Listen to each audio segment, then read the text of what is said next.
friends, welcome again. This is Siraskar and you are learning functional grammar standard 12. ધોરણ 12 ની અંદર મિત્રો આપણે ટેક્સ્ટબુકના યુનિટ 7 અને લેક્ચરના વીક 7 સુધીનો અભ્યાસ કરી લીધો છે. હવે આપણે ગ્રામરની અંદર જઈએ તો ગ્રામરની અંદર આપણા જે 6 ટોપિક હોય છે એ 6 માંથી ટેન્સ હોય, પેસિવ હોય, ઇનડાયરેક્ટ સ્પીચ હોય, ફ્રેમ્સ ઓફ ક્વેશ્ચન હોય, આ બધી વસ્તુ આપણે શીખી ગયા છીએ. બે જ ટોપિક બાકી છે આપણા, જેનું નામ છે ફંક્શનલ ગ્રામર અને સિન્થેસિસ. સિન્થેસિસ તો જ આવડે જો ફંક્શનલ ગ્રામર આવડતું હોય. એટલે આપણે આ ટોપિક ઘણા સમયથી ચલાવો તો પણ બહુ આપણે લેટ કરી કે બને ત્યાં સુધી આપણે આ ટોપિક ક્લાસરૂમની અંદર ચલાવીએ એવો આપણો આગ્રહ હતો, પણ શક્યતા ધીમે ધીમે દિવસે વધતી ગઈ. આજે મારે તમને માત્ર ને માત્ર બેઝિક ઇન્ફોર્મેશન આપી છે કે ફંક્શનલ ગ્રામર એ કોઈ નવી વસ્તુ નથી, બલકે તમે લોકો ધોરણ 10 ની અંદર કે કદાચ ધોરણ 9 માં પણ આમાંથી કાંઈક ને કાંઈક શીખી જ ગયા છો. સૌથી પહેલા શબ્દ સમજીએ ફંક્શન. નવો મોબાઈલ લઈ તો આમાં ફંક્શન કેટલાક છે?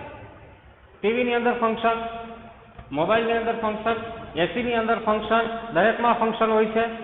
ફંક્શન એટલે જે તે કાર્ય, હેતુ, ઉપયોજન, જે તે નિયોજિત કાર્ય. કેમેરા છે તેના ફંક્શન કેટલા છે? ફોટો લે, વિડીયો લે, જે કાંઈ ઇફેક્ટ આપી, ઇફેક્ટ લે, એ બધા એના સાઈડમાં ફંક્શન હોય. કેટલા સારા સારા ફંક્શન આ ગેજેટમાં આપેલા છે. એ બધી વસ્તુ આપણે સમજીએ. એમ ભાષામાં પણ ફંક્શન છે. ધોરણ 10માં તમે શોઈંગ રીઝન, કારણ આપતા ને, બીકોઝથી, એઝથી, સિન્સથી, શોઈંગ રિઝલ્ટ, શોઈંગ ટાઈમ, નાઇસિટી જેવું 10માં આવતું. શુભેચ્છાઓ બધી, બરાબર. પ્લેઝન્ટરી, ત્યાર પછી શોઈંગ ટાઈમ, શોઈંગ કોન્ટ્રાસ્ટ, આવું બધું તમે ધોરણ 10માં ભણ્યા. એ જ વસ્તુ અહીંયા છે. થોડાક ફંક્શન વધી જશે, કોઈ નવીન વસ્તુ નથી. 10માં કરતાં થોડાક ફંક્શન વધે. અહીંયા હાયર સેકન્ડરી છે એટલે લેંગ્વેજ થોડીક હાઈ હોય 10માંથી. એમ છતાં હું તમને ફંક્શનની થોડીક બેઝિક માહિતી આપું છું. વિદ્યાર્થી મિત્રો, ધોરણ 9 થી 11માં આપણે કેટલાક ફંક્શનનો ઉપયોગ શીખી લીધો છે. હવે ધોરણ 12માં આપણે એ સિવાયના બીજા ફંક્શન ઉપર ફોકસ કરવાનું છે.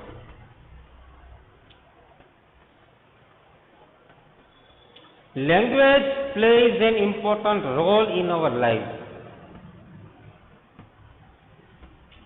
One of the main goals of the language is to communicate with people and to understand them. ભાષા છે એ જીવનની અંદર ખૂબ જ અગત્યનો ભાગ ભજવે છે. એનો મેઇન ધ્યેય શું છે? કે લોકોને સમજવા, લોકો સાથે કોમ્યુનિકેટ કરવું, વાતચીત કરવી. આ છે ભાષાનો મુખ્ય લક્ષ્ય. For that, learning functions of any language is very important. એટલા માટે કોઈ પણ ભાષાના ફંક્શન શીખવા ખૂબ જરૂરી છે. અલગ અલગ પ્રકારના ફંક્શન્સનો ઉપયોગ શીખ્યા બાદ તેનો વ્યવહારુ જીવનમાં ઉપયોગ કરવો ખૂબ જ જરૂરી છે. ફંક્શનલનું ગુજરાતી જ વ્યવહારુ થાય. જો આપણને આ બધા ફંક્શન આવડતા હશે તો આપણે તેનો ઉપયોગ સારી રીતે કરી શકીશું. આમ લેંગ્વેજને હસ્તગત કરવા માટે ફંક્શનનો ઉપયોગ જરૂરી બને છે. તમે દરેક ફંક્શનને સારી રીતે સમજી શકો એટલે આ બધા ફંક્શન કુલ 3 બાબતોમાં પૂછવામાં આવે છે. Classification of function, complete the sentence, respond to the sentence. ધોરણ 12ની બોર્ડની પરીક્ષાની અંદર સેક્શન A, જેમાં MCQ સ્વરૂપે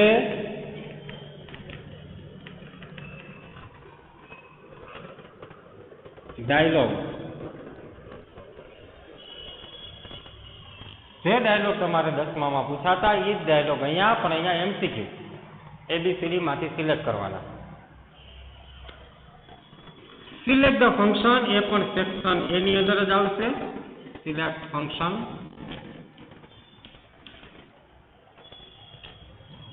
ડાયલોગ, અને ત્રીજું છે કમ્પ્લીટ ધ સેન્ટેન્સ, જે સેક્શન ડી માં આવશે.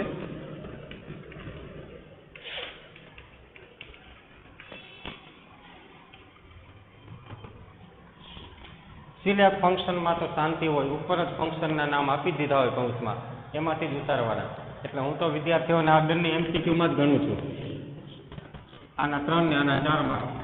આ 7 માર્ક તો એમસીક્યુમાં જ તમારે આવી જાય. જે કાંઈ વધારે મહેનત કરાવડાવવી પડે છે એ ખાસ કમ્પ્લીટ ધ સેન્ટેન્સમાં કરાવડાવવી પડે છે.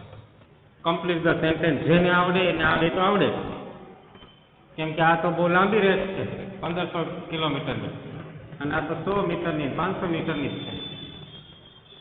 તો આપણો ટાર્ગેટ રહેશે કમ્પ્લીટ ધ સેન્ટેન્સ. જેને કમ્પ્લીટ ધ સેન્ટેન્સ આવડે એને સિલેક્ટ ફંક્શન, ડાયલોગ તો આવડી જ જાય. ફંક્શનના નામ આવડવા જરૂરી છે. અને હવે તો પહેલાંની સાપેક્ષે ઘણી સરળતા કરી દીધી પૂછવાની. પહેલાં તો કમ્પ્લીટ ધ સેન્ટેન્સમાં કોઈ ક્લુ જ ન આપતા, કૌંસમાં ખાલી લખેલું આવતું કે શોઈંગ કમ્પેરિઝન, બસ પૂરું. શોઈંગ રીઝન, શું લેવું શું ન લેવું એ આપણે નક્કી કરવાનું. હવે તો ફંક્શનની લખેલું આવે કે શોઈંગ રીઝન હોય તો કૌંસમાં લખેલું હોય સિન્સ અથવા બીકોઝ. ડબલ કમ્પેરિઝન હોય તો કૌંસમાં શબ્દ લખેલો હોય ધ મોર. શોઈંગ ટાઈમ હોય ને એઝ સુન એઝ લેવું હોય તો કૌંસમાં લખેલું હોય એઝ સુન એઝ. આવી બધી સુવિધાઓ કરી દીધી, એક જમાનામાં નહોતી. એટલે ઘણું સરળતા કરી નાખી છે ને આમાં આપણા વિદ્યાર્થીઓ પણ સારા માર્ક લાવી ચૂક્યા છે લાસ્ટ એક્ઝામમાં. ઘણા તો પાસ થયા એ ફંક્શનના લીધે. નો ડાઉટ ટોપિક બહુ મોટો, પણ માર્ક કવર કરવામાં આનો અગત્યનો ફાળો છે. તો ફરી વાર કહી દઉં, 7 માર્ક તો રોકડા જ છે.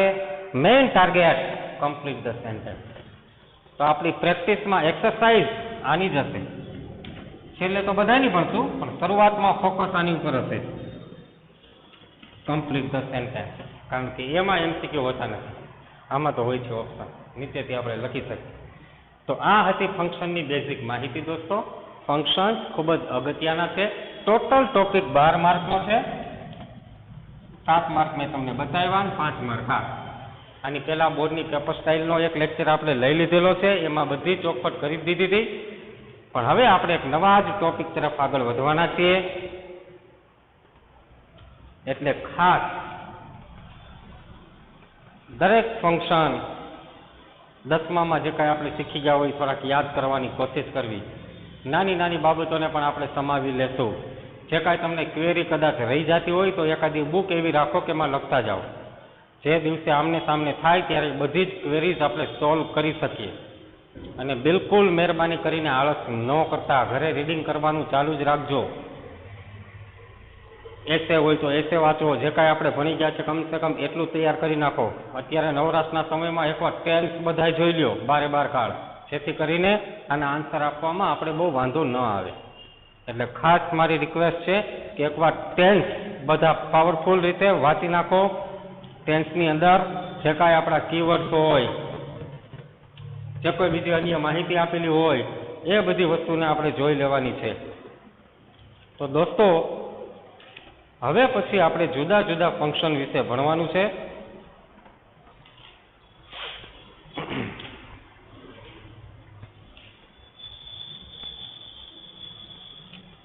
showing result, talking about person, expressing manner, making supposition, describing process, આ 10મામાં આવતું. synthesizing expression, reporting એટલે ઇન્ડાયરેક્ટના વાક્યો, connecting information, condition in the past, comparing place, contrast,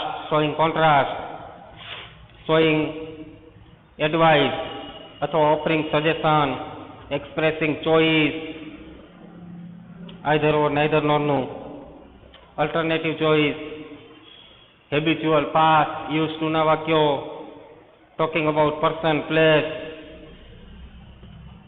thing in relation to something, describing person, whom નો ઉપયોગ, describing place, describing time, જેને showing time પણ કહેવાય. આવી બધી ચર્ચા આપણે આગળ કરીશું.